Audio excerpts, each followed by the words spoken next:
Bismillahirrahmanirrahim.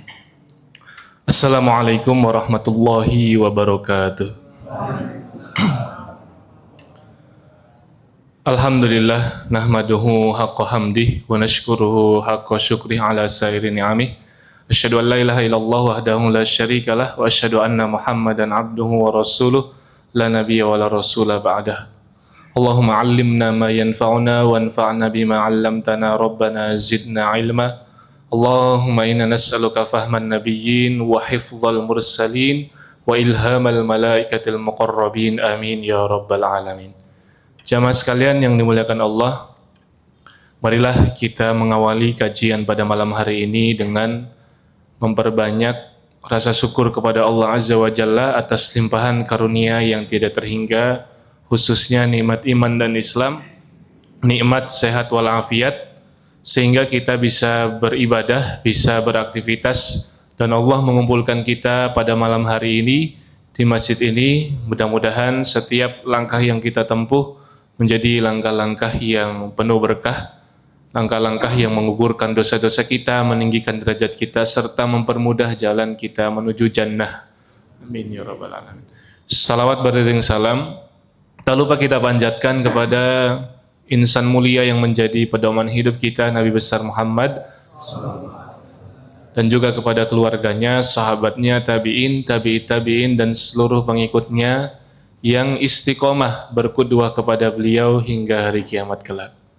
Jamaah sekalian, Bapak Ibu yang dimuliakan Allah, pada pertemuan terakhir ya di kesempatan kajian Sirah Nabawiyah Kamis malam Jumat, kita membahas sosok sahabat yang bernama Amru bin Abasah. Amru bin Abasah.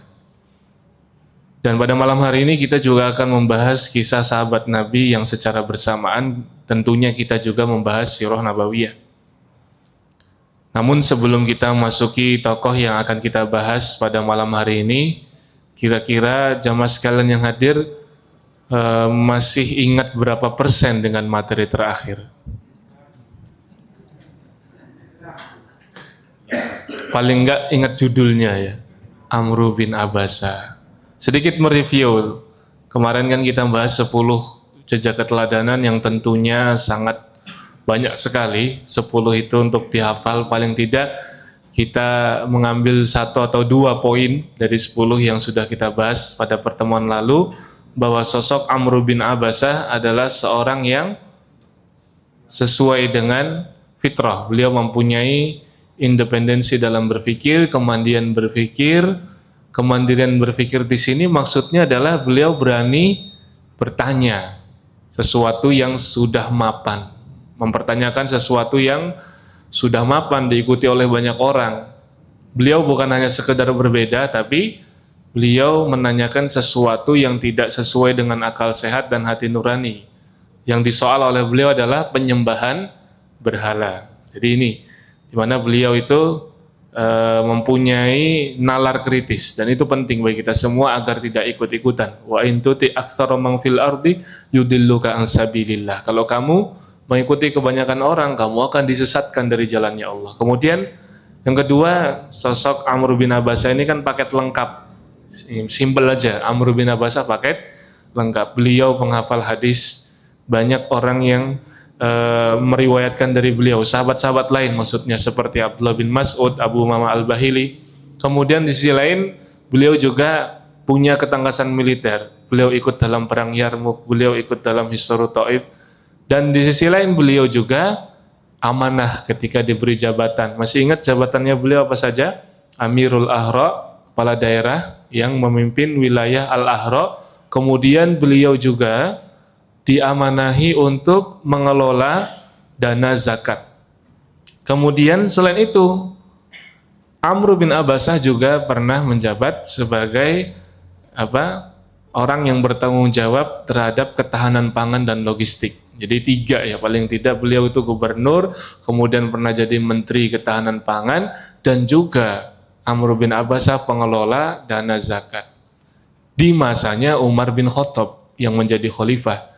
Padahal beliau itu sangat selektif, sangat ketat sekali dalam memilih pejabat. Nah ini Saking pinternya Amr bin Abbasah, beliau mendapatkan julukan Sohibul Akli. Sohibul Akli, pemilik akal, orang yang cerdas. Spesifiknya lagi Sohibu Aklis Sodakoh, orang yang pandai dalam mendistribusikan sodakoh ataupun zakat-zakat, infak, sodakoh, dan wakaf. Ya. Pada malam hari ini kita akan membahas sosok yang seringkali disalahpahami. Namanya memang sudah familiar, tetapi framingnya negatif. Bahkan dai-dai, para mubaligh, asatid ketika menyebut nama beliau, seringkali yang diungkit adalah masa lalu yang buruk. Tentu saja dai-dai yang mukhlis ini bukan secara sengaja mengungkit keburukan beliau, tetapi karena memang porsinya saja yang kurang. Walaupun ada juga kelompok-kelompok tertentu yang berusaha memframing buruk sosok sahabat yang satu ini, seperti Syiah Rafidhah dan juga para orientalis yang mencoba mencari-cari kekurangan beliau. Beliau adalah Abu Sufyan bin Harb. Nama yang sudah sangat familiar, tapi yang terbetik ataupun terlintas dalam pikiran kita selalunya beliau adalah sosok pemimpin kafir Quraisy yang memusuhi Islam. Benar gak? Iya, itu tidak salah, tapi ingat juga kalau beliau itu sudah taubat. Maka pada kesempatan malam hari ini kita akan mengkaji kisah sahabat Nabi, ya, Nabi SAW yang bernama Abu Sufyan bin Harb, dan rahasia alias hikmah dari tertundanya hidayah. Jadi beliau baru masuk Islam setelah Fathu Makkah, ya, atau di saat-saat Rasulullah SAW ya sudah sebentar lagi akan kembali kepada Allah Subhanahu wa taala. Nah, pada kesempatan kali ini kita akan membahas sekilas tentang keutamaan Abu Sufyan bin Harb dan bagaimana permusuhan beliau. Memang perlu kita bahas juga, tapi yang paling penting adalah titik baliknya. Bagaimana seorang yang sangat memusuhi dakwah kemudian menjadi pejuang Islam yang istiqomah. Ini yang menarik dari sosok Abu Sufyan bin Harb. Sebagai bentuk keadilan kita harus adil bahwa beliau di akhir hayatnya mati dalam keadaan Islam. Kalau dalam surat Al-Fat ayat ke-25, Allah Ta'ala berfirman, liyudkhilallahu fi rahmatihi man yasha. Dan dalam surat Al-Mumtahanah ayat ke-7, Allah Subhanahu wa taala berfirman, asallahu ayyaj'ala bainakum wa bainal ladzina 'adaitum mawaddah.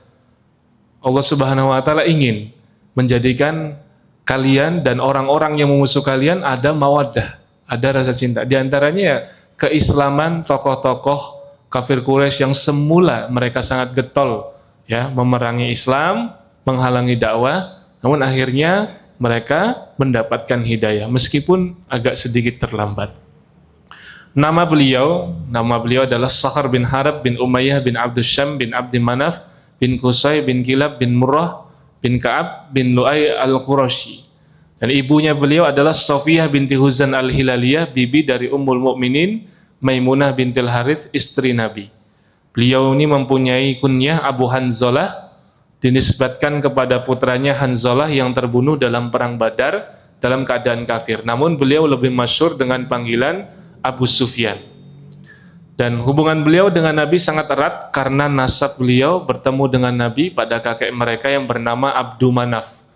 Jadi masih satu keluarga. Nah, selain itu Abu Sufyan juga adalah mertuanya Rasulullah karena Rasulullah menikahi Romlah binti Abi Sufyan. Romlah ini nama yang terkenalnya adalah Ummu Habibah. Ya, jadi Ummu Habibah adalah salah satu dari istri-istri Nabi yang tidak lain dan tidak bukan beliau merupakan putri dari seorang pemuka Quraisy yang bernama Abu Sufyan. Dan sebelum Islam, Abu Sufyan ini dikenal sebagai orang yang mempunyai pikiran-pikiran cemerlang. Sehingga kalau kita sebutkan ada 3 tokoh kafir Quraisy yang sering bermajlis, sering bermusyawarah, ingin memusuhi Rasulullah, ingin menghalangi dakwahnya Nabi, ingin menghentikan dakwahnya Nabi, mereka ada 3. Di antaranya adalah Utbah bin Rabi'ah, kemudian Abu Jahal dan Abu Sufyan. Ini 3 serangkai. Abu Jahal, Abu Sufyan, dan Utbah bin Rabi'ah. Mereka bertiga itu satu circle.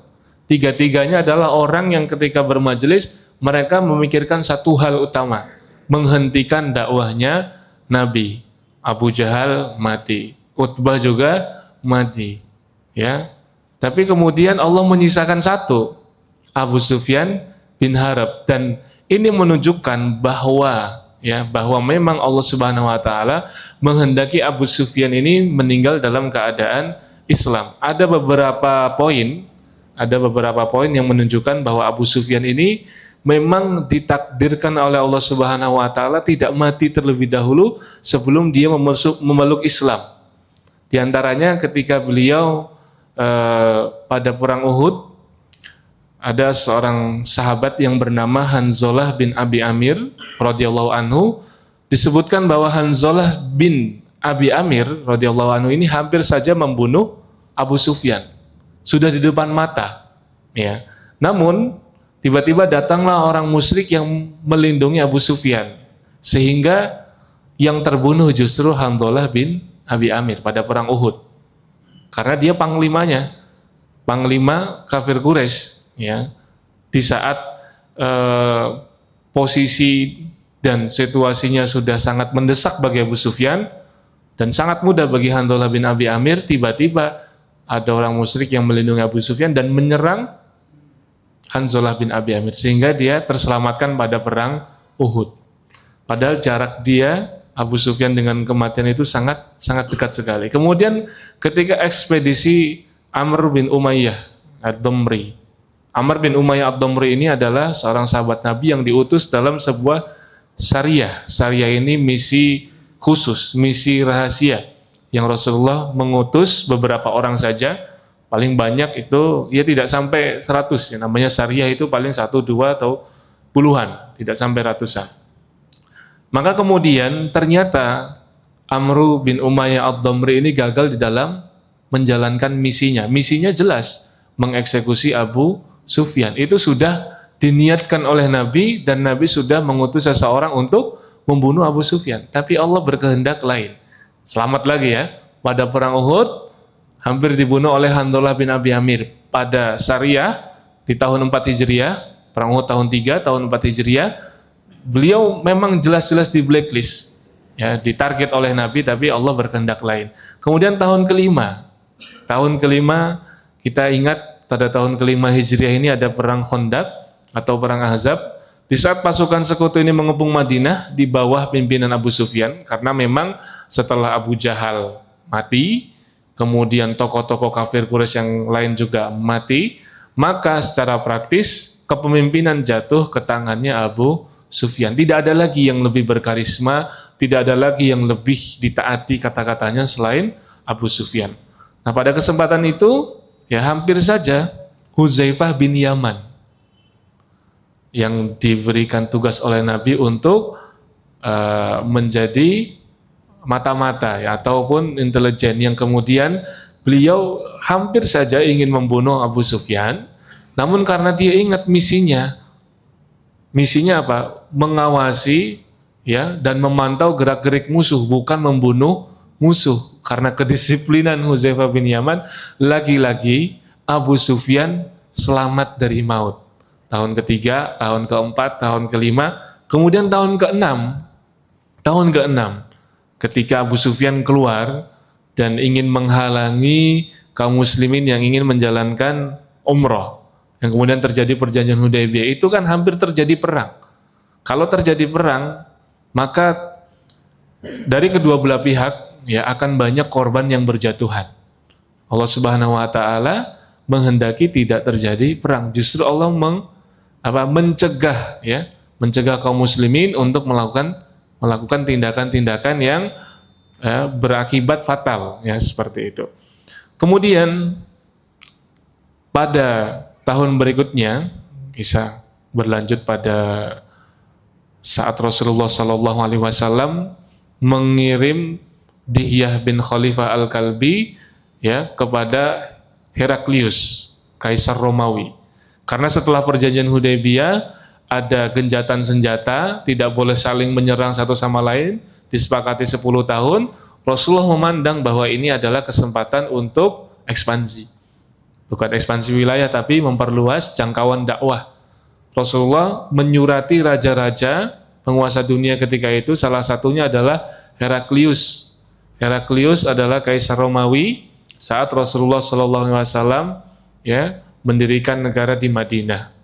Nah kemudian surat ini sampai kepada Heraklius, jadi Dihya bin Khalifah Al-Kalbi datang, kemudian mengirimkan surat itu kepada Raja Busra, wilayah Syam, dan ketika itu Heraklius sedang melakukan safar. Safarnya ini disebutkan dalam sejarah, beliau itu menempuh perjalanan yang jauh dari Homs, Suriah, sampai Ilia, Yerusalem atau Palestina, itu dengan jalan kaki. Ditempuh dengan jalan kaki. Tujuannya apa? Tujuannya sebagai bentuk rasa syukur katanya. Rasa syukur kepada Allah karena memenangkan Romawi atas Persia. Ya, seperti itulah ya. Bagaimanapun mereka masih mengimani Allah Subhanahu wa taala. Bahkan ada yang mengatakan bahwa Heraklius ini akhirnya masuk Islam tapi sembunyi-sembunyi. La'alla Hirqal aslama sirron. Bisa jadi Heraklius itu masuk Islam tapi dia menyembunyikan keislamannya, takut tahtanya akan hilang kalau dia mengiklankan keislamannya. Wallahu a'lam bishawab. Nah, intinya ketika Heraklius ini mendapatkan surat dakwah dari Rasulullah SAW, kemudian beliau mencari orang yang bisa ditanyai tentang sosok Nabi Muhammad SAW. Jadi Heraklius mencari siapa yang paling dekat nasabnya dan siapa yang berasal dari kampung halamannya ini. Dan Heraklius sebenarnya sudah firasat kalau bahasa kita, sudah firasat, sudah mempunyai perasaan bahwa sebentar lagi akan datang utusan. Ya, tapi dia nggak tahu ini maksudnya apa. Dia dikenal sebagai orang yang memahami ramalan bintang. Dia melihat dalam mimpinya ya ada raja dari kaum yang berkhitan. Kemudian orang-orang di sekitarnya Heraklius ini berkata bahwa yang berkhitan ini hanya orang Yahudi. Mereka salah, padahal orang-orang Arab juga berkhitan, masih menjaga ajarannya Nabi Ibrahim. Mereka meskipun syirik apa segala macam masih ada sisa-sisa ajaran Nabi Ibrahim seperti memuliakan tamu, kemudian mandi junub dan juga berkhitan. Orang-orang Arab itu juga di masa jahiliyahnya masih menjaga fitrah tersebut. Nah, singkat cerita, didatangkanlah Abu Sufyan yang qadarullah ketika itu Abu Sufyan sedang safar. Safarnya tapi dia dalam kepentingan untuk dagang ya. Dia dagang ke Syam, kemudian kalau Rasulullah menggunakan masa damai itu untuk berdakwah, Abu Sufyan menggunakan masa damai itu untuk berdagang. Nah, ketika itu, ini memang skenario langit ya. Allah Subhanahu wa taala sudah mentakdirkan dia berkali-kali selamat dari maut, kemudian ditakdirkan dialah orang yang menjadi saksi akan kebenaran risalah Nabi Muhammad SAW. Heraklius bertanya tentang nasabnya. Kemudian Abu Sufyan menyebutkan nasabnya nasab orang baik. Bapaknya, kakeknya, kemudian semuanya adalah orang-orang yang terhormat. Heraklius juga bertanya tentang klaim sebelumnya, apakah ada orang Quraisy sebelumnya yang mengklaim hal serupa, artinya mengaku Nabi? Nggak ada. Baru ini orang Quraisy yang mengaku Nabi. Kemudian ditanya tentang kejujuran. Bagaimana akhlaknya Muhammad ini? Karena dia akan dapat surat dari Muhammad, ngaku Nabi. Heraklius ingin memvalidasi berita ini. Abu Sufyan, meskipun ketika itu adalah posisinya musuh dan sangat membenci Nabi, Abu Sufyan tetap bersikap adil, ya, bersikap adil dan jujur, mengatakan bahwa Muhammad adalah orang yang sangat jujur, paling terpercaya di antara kami. Kan orang-orang Quraisy sendiri yang mengatakan bahwa sekiranya Nabi Muhammad ya menginfokan kepada mereka ada satu pasukan di balik gunung yang sebentar lagi akan menyerang kalian, apakah kalian akan percaya? Percaya. Jadi kalau bicara tentang akhlak, kejujuran, bahkan musuh pun mengakui. Ya, Kemudian selanjutnya latar belakangnya, sebutkan nenek moyangnya Nabi, tidak ada satupun yang mengaku dirinya sebagai raja. Ditanya lagi sama Heraklius tentang pengikutnya, apakah di antara pengikutnya ini ada yang murtad karena iming-iming dunia? Tidak ada. Jadi loyalitas para pengikutnya ini luar biasa. Kemudian ditanya lagi tentang sifatnya, sifat yang paling mencolok apa? Bahwa Muhammad ini adalah orang yang tidak pernah berkhianat. Heraklius nggak puas sampai di situ, kemudian bertanya lagi tentang ajaran. Nah ini intinya apa? Inti Nabi ini membawa ajaran apa? Beliau, ya, Muhammad ini mengajak kami, mengajak kaumnya untuk menyembah Allah, satu Tuhan saja. La ilaha illallah wahdah la syarikalah. Maka setelah mendengar semua itu, setelah tanya jawab antara Heraklius dan Abu Sufyan, Heraklius bertanya, Abu Sufyan menjawab, maka Heraklius menyimpulkan, jika apa yang kamu katakan benar, maka ia akan menguasai tempat di mana kedua kakiku ini berpijak. Jika apa yang kamu katakan benar, maka ia akan menguasai tempat di mana kakiku ini berpijak. Artinya, Islam akan tumbuh pesat, bahkan sampai menyinari Eropa dan belahan dunia yang lain. Kemudian Heraklius melanjutkan, aku sudah tahu dia akan muncul, tapi aku tak menyangka ia dari kalangan kalian. Aku tahu bahwa Nabi akhir zaman ini akan segera muncul. Tapi yang aku tidak menyangka, kok dari kalangan Arab, yang dikenal orang Arab itu apa? Terbelakang. Mereka dikenal sebagai pengembala kambing atau paling pedagang. Tidak ada keistimewaannya. Tidak dikenal sebagai bangsa yang berperadaban. Kemudian Heraklius berkata, seandainya aku bisa menemuinya,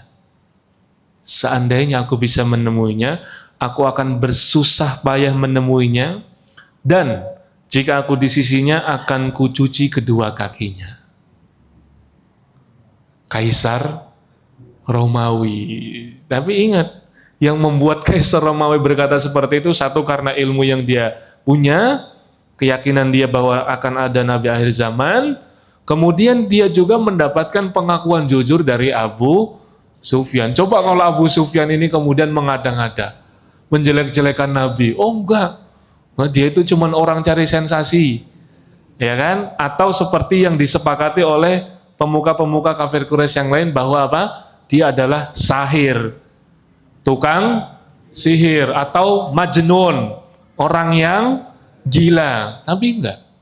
Sebesar apapun permusuhan yang membara di dalam dadanya Abu Sufyan bin Harb, dia tetap jujur dan adil. Inilah yang disebut dengan integritas. Artinya dia itu punya bakat gitu ya, jadi seorang muslim. Dia berkali-kali diselamatkan oleh Allah dari maut, ya. Kemudian dia juga punya kebaikan yang luar biasa. Kemudian kebaikan lain yang dimiliki Abu Sufyan adalah ketika Zainab binti Muhammad, putrinya Rasulullah SAW, yang dinikahi oleh Abul As. Abul As ketika itu masih dalam keadaan kafir, yang menghalangi Zainab untuk hijrah ke Madinah. Namun kemudian istrinya dan juga Abu Sufyan itu memberikan perlindungan kepada Zainab. Karena apa? Meskipun musuh, dia masih kerabat, apalagi ini perempuan. Apalagi ini adalah makhluk yang harus dilindungi, begitu.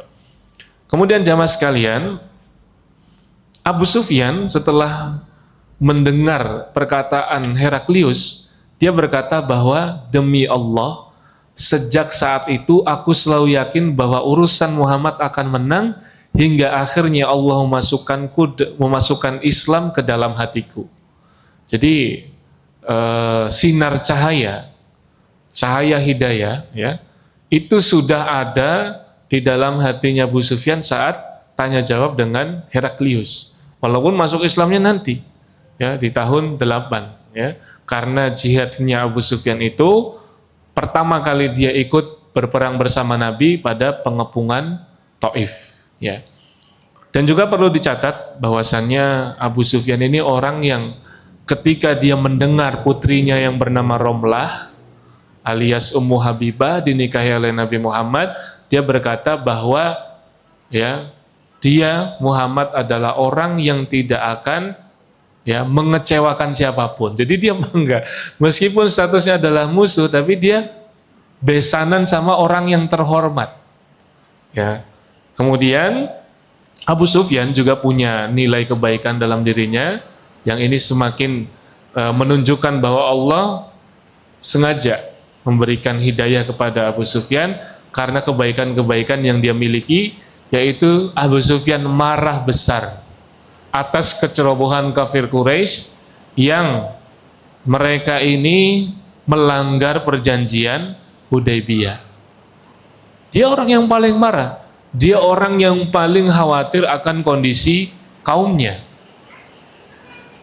Abu Sufyan bin Harb tahu bahwasanya orang-orang kafir Quraisy membantu kabilah Bani Bakar untuk menyerang kabilah Bani Khuza'ah di mata air Al-Witr. Padahal perjanjiannya masing-masing kabilah diperbolehkan berpihak kepada siapapun, dan masing-masing kabilah yang bersekutu dengan siapapun tidak boleh saling menyerang. Tapi karena ada dendam lama yang belum selesai, Bani Bakar menyerang Bani Khuza'ah. Padahal Bani Khuza'ah ini adalah sekutunya Nabi. Berarti Abu Sufyan langsung paham bahwasanya ini adalah pelanggaran terhadap perjanjian damai. Sehingga Abu Sufyan yang biasanya terlihat angkuh, sombong, tiba-tiba langsung bersedih. Dia mendatangi Abu Bakar, dia mendatangi Umar, dia mendatangi Rasulullah tentunya. Tujuannya untuk apa? Memperbarui perjanjian. Karena dia tahu bahwasannya Rasulullah bukan orang yang bodoh, bahwa setiap apa-apa yang dilakukan oleh kafir Quraisy itu berada dalam pantauan Nabi. Ketika kafir Quraisy ini membantu Bani Bakar menyerang Bani Khuza'ah sekutunya Nabi, bahkan Quraisy juga membantu dari segi persenjataan, ini jelas-jelas adalah pengkhianatan, dan Nabi akan segera menghukum mereka. Jamaah sekalian yang dimuliakan Allah Subhanahu wa taala, yang menarik pada situasi seperti itu, Abu Bakar As-Siddiq radhiyallahu anhu datang untuk kemudian apa? Menggunakan kesempatan ini mendakwahi Abu Sufyan. Karena terlihat Abu Sufyan yang biasanya angkuh, sombong, jumawa, sedih, khawatir, perasaannya campur aduk, marah sama kaumnya, sedih, takut kalau kemudian Rasulullah memberikan hukuman kepada mereka. Jelas mereka yang melanggar perjanjian damai. Maka kemudian Abu Bakar itu sempat menghalangi Salman, Suhaib, dan Bilal. Karena Salman, Suhaib, dan Bilal ini melihat kedatangan Abu Sufyan ke Madinah, sepertinya, ya, dan ini kekhawatiran Abu Bakar As-Siddiq, takut kalau mereka ini yang dulu disiksa oleh orang-orang kafir Quraisy, termasuk oleh Abu Sufyan juga, akan melampiaskan balas dendam malam itu. Padahal ini adalah kesempatan untuk melembutkan hatinya, untuk mempengaruhi Abu Sufyan agar dia memeluk Islam. Maka sikapnya Abu Bakar ini ketika dia menahan Salman, Bilal, kemudian Suhaib. Suhaib, ingat ya, Suhaib ini yang hartanya dirampas ya. Hartanya dirampas oleh kafir Quraisy. Intinya mereka bertiga dicegah oleh Abu Bakar agar jangan sampai ya menghalangi misinya Abu Bakar untuk mendakwahi Abu Sufyan. Jadi dia sudah punya bekal banyak, kebaikan-kebaikan, integritas dia, dan dia mendengar betapa kalimat yang luar biasa dari Heraklius, yang sampai-sampai Heraklius tadi apa? Pengen mencuci kakinya Nabi kalau ketemu dan berada di sisinya Nabi. Maka dengan dakwahnya Abu Bakar, hatinya semakin lembut. Dari awal dia memang sudah dari pulang dari obrolan dengan Heraklius itu, Abu Sufyan sudah mempunyai niat untuk masuk Islam. Ditambah lagi dapat dakwah dari Abu Bakar As-Siddiq. Maka ketika Rasulullah SAW memberangkatkan 10.000 pasukan, 10.000 pasukan, ya, dan orang-orang kafir Quraisy tidak tahu apa yang akan dilakukan oleh Nabi ketika itu. Saat itulah Abu Sufyan melihat betapa besar kekuatan kaum muslimin, betapa besar kekuatan yang dimiliki oleh Rasulullah, karena tidak pernah terjadi sebelumnya di Jazirah Arab ada pasukan sebanyak itu, 10.000. Kalau kita lihat peperangan-peperangan Nabi, Nabi paling 3.000, kafir Quraisy paling 5.000, pernah 10.000 karena dibantu oleh orang-orang Yahudi. Nah, ini pasukan kaum muslimin sebanyak itu. Maka kemudian ya Abu Sufyan mendapatkan hidayah pada pagi harinya, dan Rasulullah SAW tahu tentang sifat dan wataknya Abu Sufyan yang menyukai kehormatan. Maka dalam Fathu Mekah itu Rasulullah berkata dengan kalimat yang sangat terkenal, barang siapa yang masuk ke dalam rumahnya Abu Sufyan maka dia akan aman. Siapa yang memasuki rumah Abu Sufyan, dia akan aman. Sebagaimana dulu Rasulullah dalam riwayat yang sahih disebutkan, ketika Rasulullah disakiti oleh orang-orang kafir Quraisy, Abu Sufyan meskipun dia sangat ingin menghalangi dakwahnya Nabi, dia tidak pernah menyakiti Nabi, tidak pernah mengejek Nabi, bahkan memberi perlindungan kepada Nabi, dipersilahkan masuk ke dalam rumahnya Abu Sufyan. Maka Rasulullah ingat jasanya Abu Sufyan. Barang siapa yang masuk ke rumah Abu Sufyan, dia aman. Nah, ini seni Rasulullah SAW mengorangkan orang. Bagaimanapun Abu Sufyan ini adalah pemimpin, tidak boleh dihinakan begitu saja. Sehingga dari sekian banyak poin-poin yang sudah terkumpul, akhirnya dia memeluk Islam. Jamaah sekalian yang melakukan Allah Subhanahu wa taala, apakah setelah Abu Sufyan masuk Islam kemudian dia langsung menjadi pejuang? Enggak. Setan berusaha untuk menggodanya. Setan tidak akan pernah ridho, setan tidak akan pernah istirahat. Bahkan Abu Sufyan pernah sekali ingin membunuh Nabi, padahal dia sudah masuk Islam. Karena ngelihat ada satu kesempatan, dia dibisiki oleh setan, nih kesempatan. Tapi Rasulullah tahu niatnya Abu Sufyan. Ingat kisahnya Umar bin Wahab. Umar bin Wahab yang akhirnya masuk Islam karena Rasulullah tahu bahwa dia itu mendekati Nabi, berpura-pura untuk punya kesempatan membunuh Nabi. Rasulullah tahu niatnya. Akhirnya Umar bin Wahab yang dikenal sebagai Syaitanu Quraisy, setannya orang Quraisy, masuk Islam karena takjub, loh kok bisa Muhammad tahu apa yang aku niatkan, apa yang aku rencanakan. Nah, sama Abu Sufyan juga ketika dia sudah masuk Islam, mendapatkan hidayah, ternyata setan tidak tinggal diam dan dia dibisiki oleh setan hampir membunuh Nabi. Tapi Nabi tahu apa yang direncanakan oleh Abu Sufyan dan gagal. Nah, jamaah sekalian dimulakan Allah Subhanahu wa taala, selain Islamnya Abu Sufyan, berkahnya adalah beliau diikuti oleh istrinya, Hindun binti Utbah. Hindun binti Utbah ini adalah perempuan yang memakan jantungnya Hamzah. Hamzah syahid pada perang Uhud, ya. Kemudian tubuhnya dimutilasi, kemudian jantungnya diambil oleh Hindun dan dimakan karena saking bencinya, karena Hindun kehilangan bapak, kehilangan anak, kehilangan saudara. Jadi benci sekali. Memang yang membunuh Wahsy, ditombak oleh Wahsy. Tapi kemudian Hindun yang memerintahkan, dan Hindun pula yang memutilasi, dan Hindun pula yang memakan jantungnya Hamzah Asadullah. Nah, ketika itu Hindun binti Utbah kemudian dibaiat oleh Nabi untuk apa? Tidak menyekutukan Allah, kemudian tidak mencuri, kemudian tidak berzina. Ketika sampai pada poin tidak berzina, Hindun binti Utbah kemudian bertanya keheranan. Apa pertanyaannya? Ataznil hurroh. Apa artinya? Ataznil hurroh. Apakah perempuan yang merdeka kepikiran untuk berzina?